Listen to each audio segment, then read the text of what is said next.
One nation one election, एक देश एक चुनाव, एक भारतीय जनता पार्टी की जुगाड़ है चुनाव जीतने की। संविधान हमने और आपने सबकी जिम्मेदारी सुरक्षित रखना। ये संविधान ही है जो हमारा पथ प्रतक है, पथ दिखाता है, हमें रास्ता दिखाता है। यही संविधान हमें सम्मान दिलाता है, संविधान हमारी रक्षा करता है, संविधान हमारी संजीवनी है, संविधान हमारे पीड़ित परिवार के लिए प्रकाश स्तंभ की तरह है। और अभी तक पीड़ित परिवार और पीड़ित के लोगों को इसने सम्मान दिया है।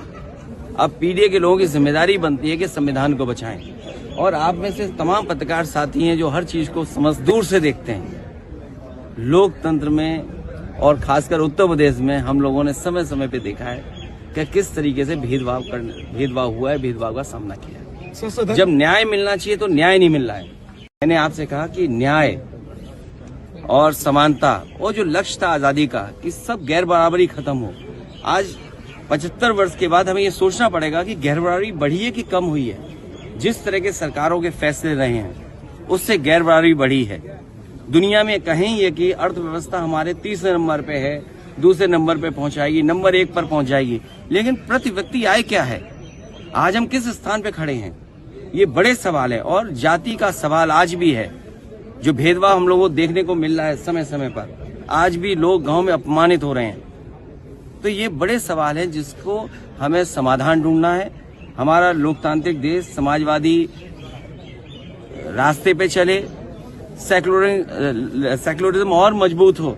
जब डेमोक्रेसी हमें पॉलिटिकल आजादी देती है, सेक्युलरिज्म हमें ये आजादी देती है हम किसी भी धर्म को माने, धर्म की आजादी मिलती है। और सोशलिज्म हमें आर्थिक आजादी का सपना देखने का मौका देती है। इन तीनों की मजबूत करके ही हमारा देश हम उन तमाम शहीदों को याद करते हैं जिनकी वजह से ये हमारा लोकतंत्र का मंदिर सुरक्षित रहा। मुझे याद है बहुत सारे महत्वपूर्ण नेता यहाँ पर थे। गेट पे भी कई महत्वपूर्ण नेता थे। हमारे सुरक्षा कर्मियों ने उस समय जो सूझबूझ से और जिस बहादुरी और साहस के साथ उन्होंने उसका मुकाबला किया, उसका परिणाम ये हुआ कि संसद भवन तो बचा ही बचा, बल्कि उस समय बड़ी संख्या में महत्वपूर्ण नेता देश के बैठे थे। उन सबको बचाया जा सका और देश पूरा आतंकवादियों के हवाले हो जाता। मुझे याद है सबसे पहले कांस्टेबल थी कमलेश कुमारी। उसके देखने के बाद सभी सुरक्षा कर्मियों को पता लग गया था कि यहाँ पर ऐसी घटना कोई होने जा रही है। वो मेरे कन्नौज क्षेत्र की थी।